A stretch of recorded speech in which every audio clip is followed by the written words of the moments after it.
Hello, in this short video, I'm going to share with you some of the features of your FreeSolo OG. Really important that you make sure that you got your keys, your handy dandy keys. You'll have these for the check-in process, and then obviously leave them with us whenever you check it out. These keys though have three important aspects. First thing we're going to start with is the exterior. On top, as you can see, you have a Thule cargo box. This key right here is the key for the Thule cargo box. What's great about the FreeSolo OG is you have the ability to actually step on this wheel well and simply take the key and put it into the Thule box right here, and you can twist it left or right to lock it or unlock it. All right, that's the Thule box key. Wheel well accessibility is awesome too. Now, I want to show you some of the features on the inside of it, right? You also have an ability to lock the FreeSolo right here. You have this purple key, helps to lock everything with regards to the door, right? Check it out. Open the door. You have a couple options. You can open the door all the way, and it has a subtle locking feature where it'll hold. And then coming inside here, it's quite simple and remarkable at the same time. You got your bedding right here, pillows, plenty of storage space on top. Right here, your headrest too. You got this access to open up and access even more storage, which is great. Underneath here as well, you have lights. Now, very important, the lights will work with it running just off the battery of the OG. And even in the center over there, you've got some USB outlets as well to charge your electronic devices. Here in the corner, you've got something really important as well, is a fire hydrant safety feature right there. Super good. Inside here too, can't forget, you have an AC unit. Really important that you understand that this AC unit will only work if you are plugged into a 30 amp at a campground, etc. It will not work just off the battery, right? What's nice too is if you look up top here, you have the ability to open this lid to get a little bit of some ventilation, some airflow. Obviously, it won't open all the way if the cargo box is on top, so you'll need to move that accordingly. You have a fan right here as well, which needs to be plugged in order for it to work, but good to have that thing open at night for ventilation. Last thing inside of the trailer too I want to show you is going to be the furnace. So if you're camping, it gets a little cold that night, right here you have access to flipping on the switch to turn on the furnace. On top, you'll feel it click whenever you switch it on and off, right? You'll hear that click on and off, and then you can play around with the temperature, right? Over here too, you've got nice storage, right? You can open this up. Plenty of space for storage all around.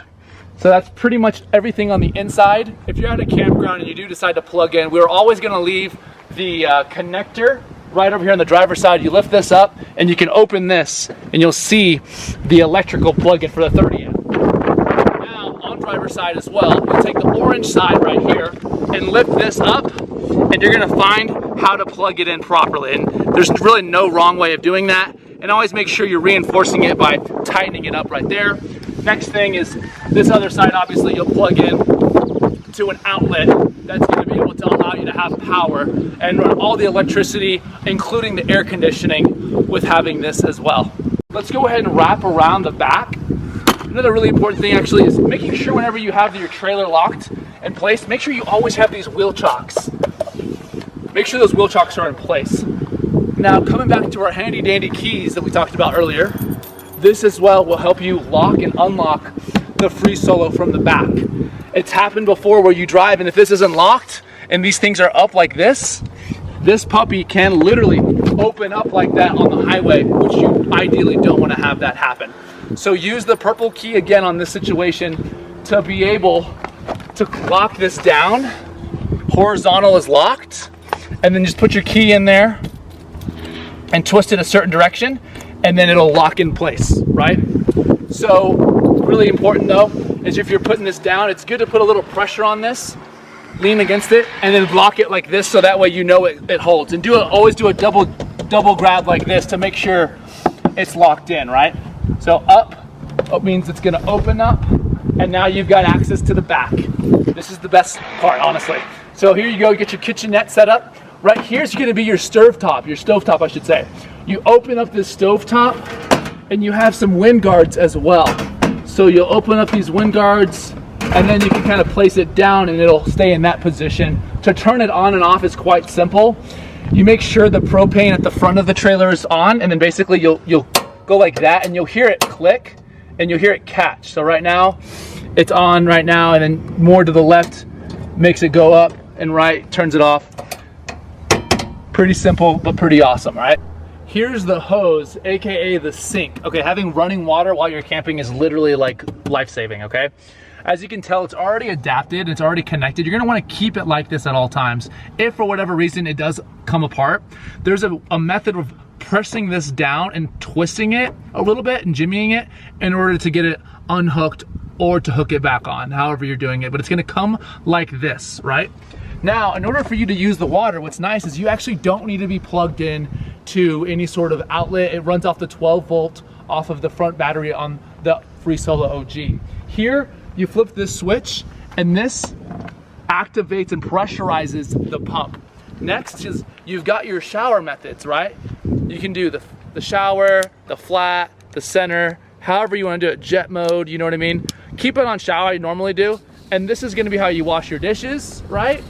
It's also a great way to wash yourself. If you wanna have somebody shower you, it's great so that way you stay clean while you're out camping, right? And when you're done with this, all you need to do is simply let it kind of coil back into the sink area right here, and then flip this switch off. That turns that off. You do have access to gray water as well if you're washing dishes. Here in the actual sink itself, you'll notice there's a little plug-in right here, but water can drain into here and run into a gray water tank that we clean as well. Here's your pots and pans. It comes with this complimentary, and you've got access to some really simple yet awesome cookware, right? You hold it like this, right? And then underneath and open that up, you actually have a tea kettle. So for you people who like to do warm water, tea, etc., you got that set up right here as well. And then whenever you're done with it, make sure you wash it. Simply place that inside of there, and then these handles kind of collapse in on themselves, and you're basically good to go to put it back up, right? So that's great. Last little touch is right over here, the K2 cooler, right? This puppy will hold ice for anywhere upwards of 3 to 5 days and keep your belongings nice and cold. To open it, you pull these black straps down like that, and then you go ahead and you pop that puppy open. Now you'll notice as you're opening it when it's inside, it'll actually run into this side hydraulic bar. It'll stop right there, which is plenty enough space if you'd like to just get access. If you want to be able to open it up all the way, you can actually lift this up and take it out a little bit more to get more range of motion on lifting that up, right? So ideally, you want to keep it just simply snugged into its spot. Right here, it fits like a glove. And then when you're driving, for safety purposes, you know, make sure this is clamped down on it. And also making sure that you take the time to put on this little strap as well when you're driving. Just a nice little thing to do to keep safe. Next to the K2 cooler, you're gonna have access to your jacks right here. You have 2 jacks. This black one is what you're gonna use to lower the stabilizer. It's quite simple. You put it right here and you'll feel it clip in, and then start twisting it a direction and you'll start letting it lower down. This is excellent to do once you've set up your camp, right? And then this other one is actually for the front tongue jack. If it gets stuck for whatever reason, you can use this to open it up. And these get stored on the side of the cooler. Let me show you how to do that. So right here is the front. You got the tongue jack. If you wanna, if it's not lowering or going up and down for the battery, if something's going on with that, you take this little black lid off, and then you place this inside of here until it catches, and then you can manually lower or raise the tongue jack. It's also important that you make sure that the propane is off whenever you're not using it, or whenever you're storing it. Make sure that's off. If it's twisted to the left, obviously it's on, and this is what's gonna give you access to cooking with fire. And then also, if it gets cold at night, you can heat the trailer using the propane alone. So yeah, that is the rundown. Make sure too that you use the stakes at all times for the Thule awning, and the stakes will be in the back in the same section where you're gonna find your jacks, right? So they're always on the side of the cooler right here. You'll find your jacks, okay? Your stakes will be there as well. And then you can put them there when you're done. That's the rundown on all the features with the Free Solo OG. Now that you've finished and you've had an incredible adventure with the Free Solo OG, it's time to check out. First important thing you're gonna wanna make sure you do is come over here to the propane tank and twist it all the way to the right, righty-tighty, lefty-loosey, to make sure that it's nice and closed, okay? So right is tight, that's what you want. Next you're gonna wanna do is come inside the trailer itself and make sure that you haven't left any of your belongings, right? Make sure you've grabbed all your chargers, your cords, your blankets, your clothes, etc. Open all these compartments and double check and make sure that you've gotten everything that you've originally brought. Now, also very important that you go on top of the Thule. You remember those handy dandy keys from earlier. Use the Thule key to open and make sure that that is also cleared out as well. Now we're wrapping around to the back. You're gonna wanna make sure that the pots, ideally washed, cleaned, rinsed. And then this area, keep it somewhat clean. If you can wipe it down a little bit, that would go a long way. Remember to always make sure that this stays connected. So no need to unconnect the sink, the faucet, the hose, but do remember to turn that off. Make sure that's off when you're not using it. Next is gonna be the K2 cooler. You're gonna wanna make sure that this is completely emptied and even clean out the inside of the cooler as well, so that way we don't have any residue or any nasty smells from some groceries, right? Now wrapping up too, you're gonna wanna make sure that this is zipped up nice and legitimate. Wheel wells and wheel chocks are down. When you've gotten to the place of dropping it off, what you're gonna make sure and do is that when you put the jack down, the tongue jack, that this yellow thing's always in place. And then once everything's wrapped up, go ahead and put the final touch and place this back on top. Thank you, I hope you had a wonderful time.